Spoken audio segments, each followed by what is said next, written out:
What's up, everybody in Langrisser land? We do have Michelle and what was the other one's name? Gustav. Here they are. Gustav is a wizard.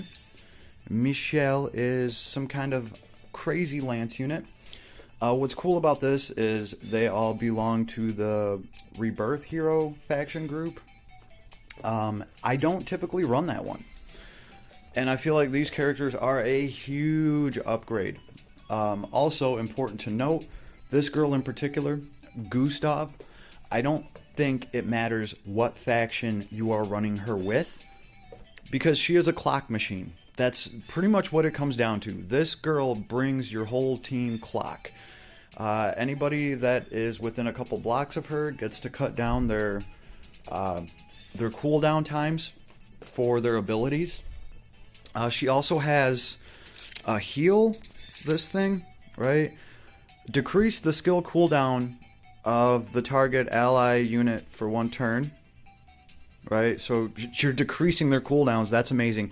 And it's going to restore hit points equal to 5 times the caster's intelligence.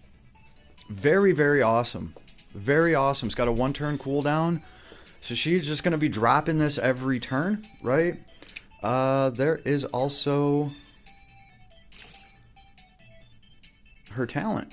After using skills, intelligence and magic defense are increased by 6%, and that can be stacked 2 times. Cool, but after being attacked by an enemy and taking damage, the attacker has a 65% chance of obtaining increase the cooldown time for 1 random skill by 1.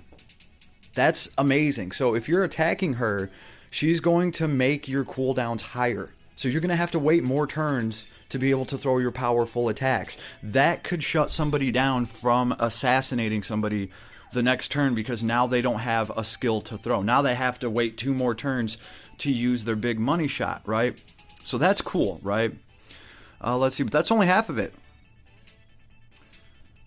Oh, and that can be stacked. So if you act again and attack her again, she can stack another one of those on you, technically in the same turn. Now you're going to get -2 to your cooldown. That's how I'm reading it. Right. Also, here's the second part of it. Allies within 2 blocks have a 65% chance to reduce the cooldown time of their skills by 1 after using a damaging skill and after entering a battle. So as long as you are within 2 blocks of her, so literally everybody here is within 2 blocks of her. If they start doing attacks and getting into combat, being 2 blocks,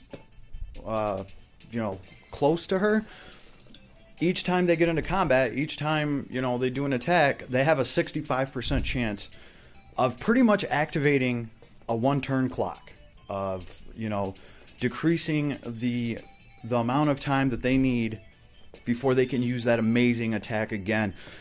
That is why I'm saying Gustav here, she is an MVP for sure. It doesn't matter what faction group, because as long as she's standing there doing this damn clock thing, you're going to be able to run this with anybody. But let's not forget about Michelle. She's also on the banner as well. I do have her skin, because I did have to go in on this. I had to pay my dues to Langrisser. And really, I got Gustav right off rip. But Michelle looks so badass. And this is just her pricey little skin that I'm showing off. I actually like her original skin. She has like these robotic arms floating behind her. Looks very, very cool. I might change her back. I just put the skin on her. Whatever. I do like the way that she looks originally. So what this girl can do is some crazy AoE mayhem. She can make a copy of herself. We'll actually show it. Now these characters, I haven't really leveled them up, so here goes. Here goes our first try actually running these characters. So I'm just going to want to keep everybody within a couple blocks of where this girl ends up at, right? So we'll faction buff, of course. Of course, right? So if I just attack this fool head on, no big deal.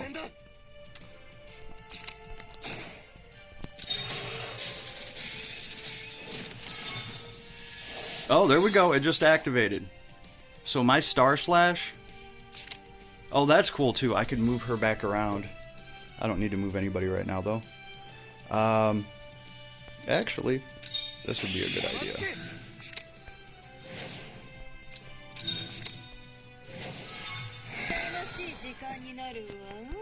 So we did see Star Slash actually work there. I brought out Patsy here too, just so I could look at her her new skin that I got. Alright, so here's the other girl. Here's the other girl. Here's what she can do that I think is really, really cool. So, this girl... Let's see. So I can reach from here. So this girl will make a copy of herself right there. Okay? Now, any AoE that this girl throws, her copy is going to throw as well. So... See how the copy is throwing an AoE to the left as long as she is. So if I throw my AoE up, look at that, bam.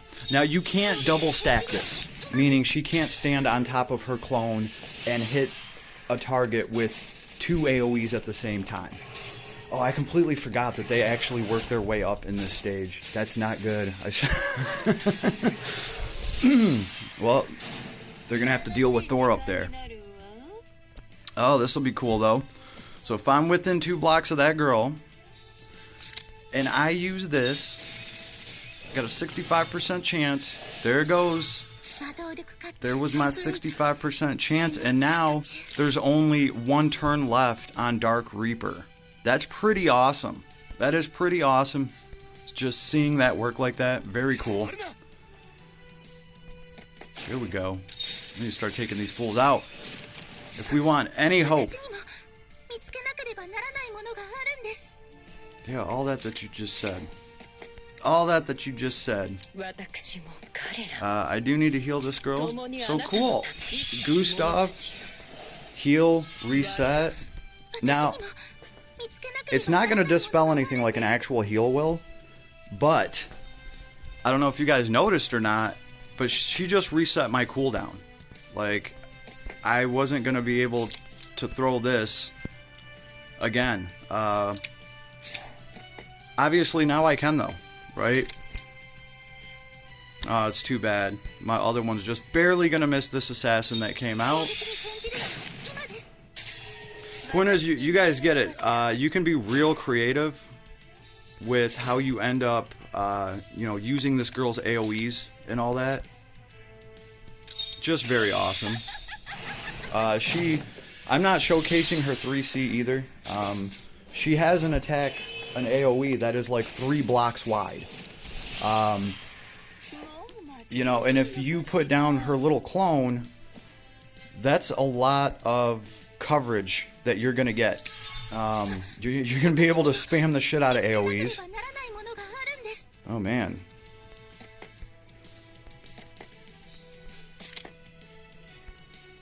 Alright, here's what I'll do. I'll be all sneaky about this. Oh wait, I guess I could set up my clone here. Try to actually use some of these lancers that we got.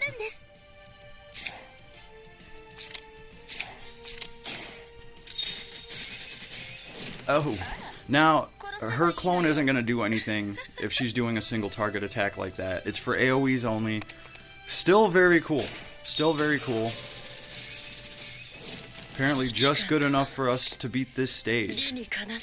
So this is pretty much what these new characters do. And it's pretty freaking awesome. Here we are using this attack again. Sun Slash. Because we got a -1 to our cooldown. Very awesome. So you can see how this works. Gustav's going to work for any account, IMO. Because she's just going to be able to be that clock, right?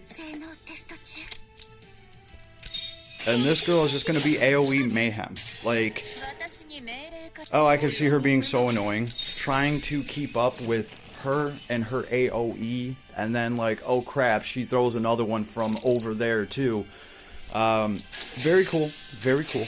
And I can see why they made it where you couldn't stack AoEs on top of each other. I think at this point it would break the game. But for that faction group, for this faction group, this is pretty cool. This is big news. Gustav here. Alright, she's also going to be able to run with Dark Reincarnation.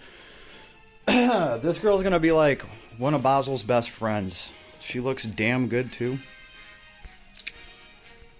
Here's her awesome little skin that makes her look like an angel. I prefer her this way. Right, so, you know, obviously Dark Reincarnation, awesome. This is just going to be so nasty for mage parties. Maybe you're going to go fight the damn dragon, and it's so nice to have clock built into a character to give the rest of your team clock when clock's not proccing on you. Huh? Very cool. Just the fact that this girl plays with clock or plays into clock is a big effing deal. So for Dark Reincarnation, she's going to do a lot.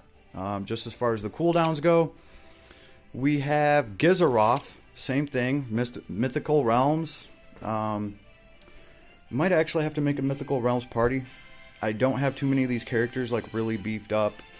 I have Basil, I have Bernie, but you know what? I think it's the faction buffers. I never really worked on Gizaroth that much.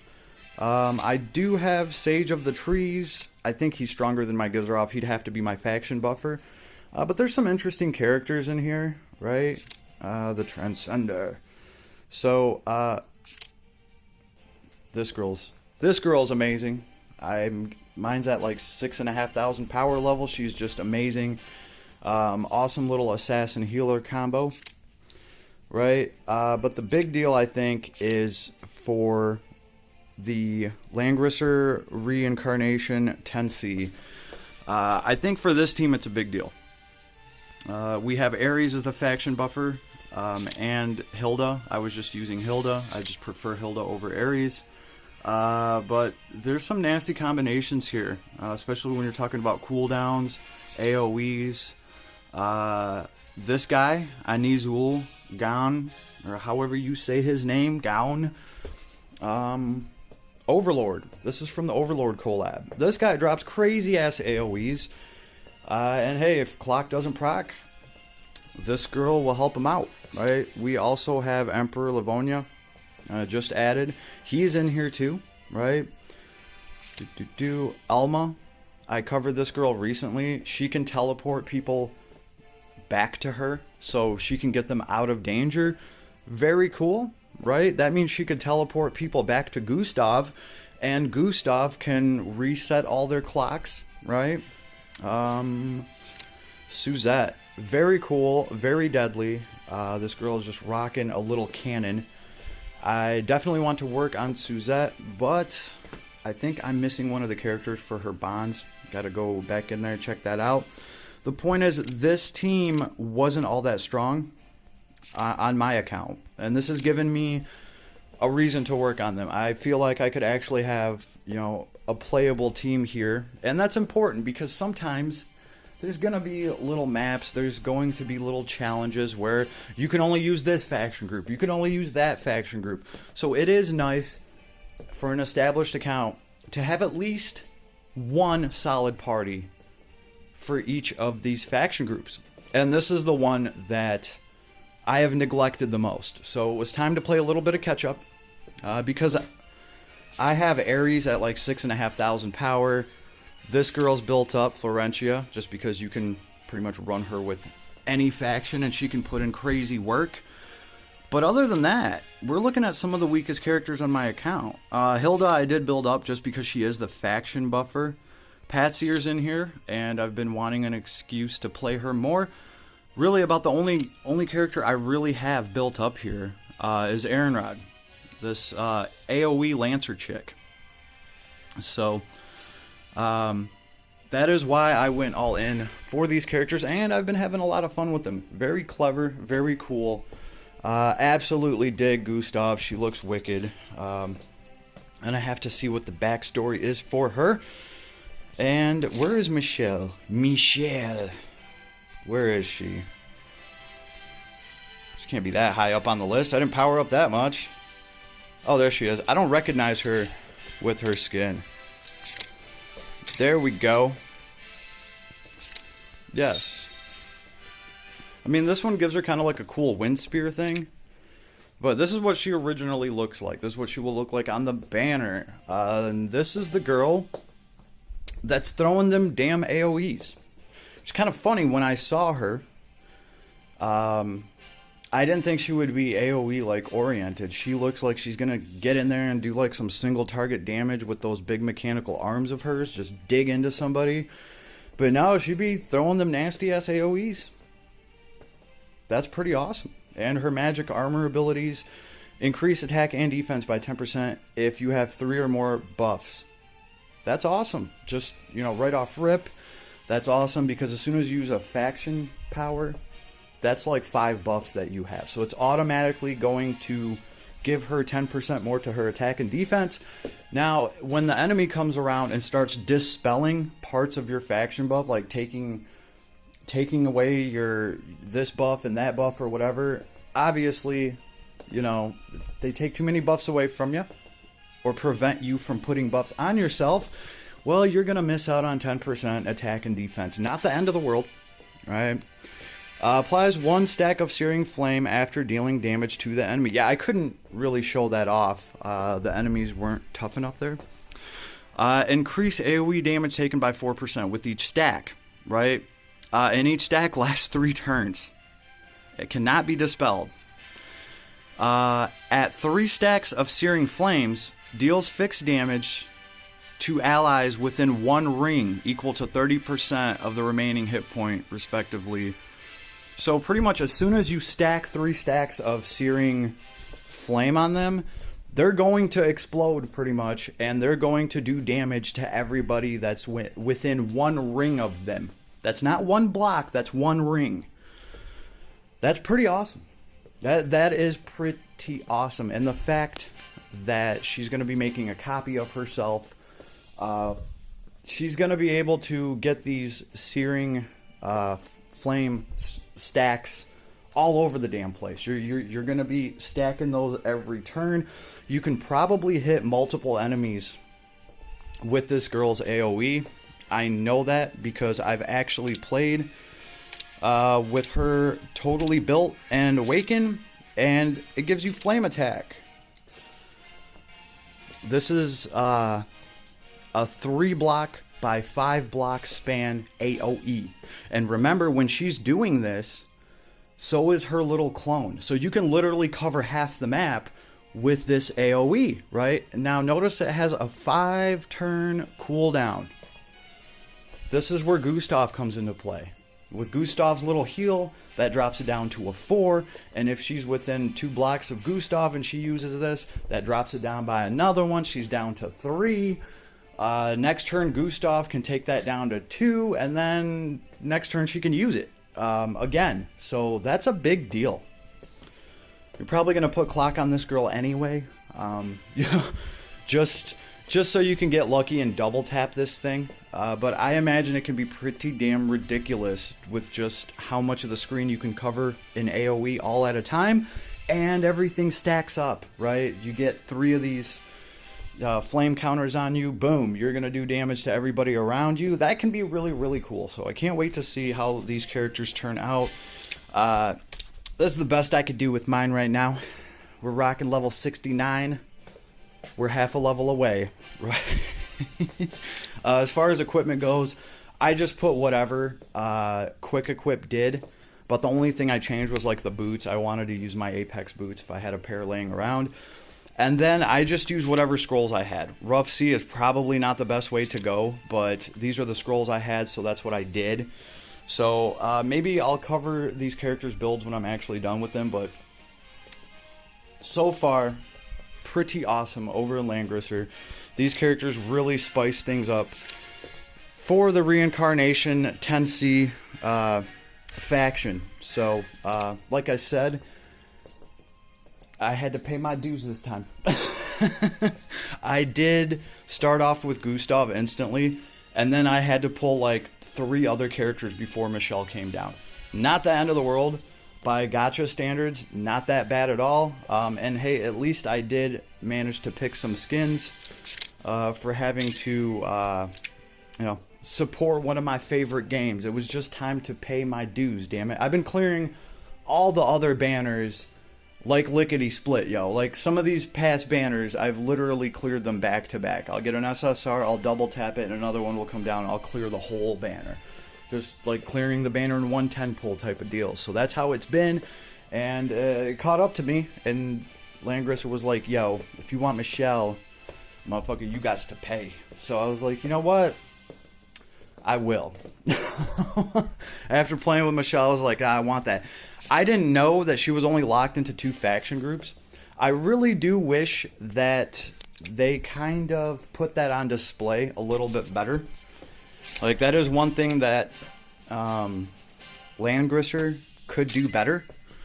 Like, when you go to these summon banners, it would be nice to see which faction groups these heroes belong to right here when you're summoning, so you can be like, oh, I run this faction, I run that faction, they're represented here, I want to pull for this character or that character. I really think that's something that they could do. Let's see. Oh, yeah, they do. Okay. My bad. I guess that was a possibility. I just wasn't clicking on the little... I could have sworn I've looked for this before. Okay, I see. You have to wait for this to scroll over. You got to scroll it yourself, and then you got to hit the little magnifying glass. Okay, so it is on display. You just have to click your way in there and look around. I was about to say, I'm probably just not seeing it. Yeah, very awesome characters. Very cool looking. That's all I'm going to say about it, and I'm going to get back to the grind. I hope you enjoyed, and I will talk to you all soon.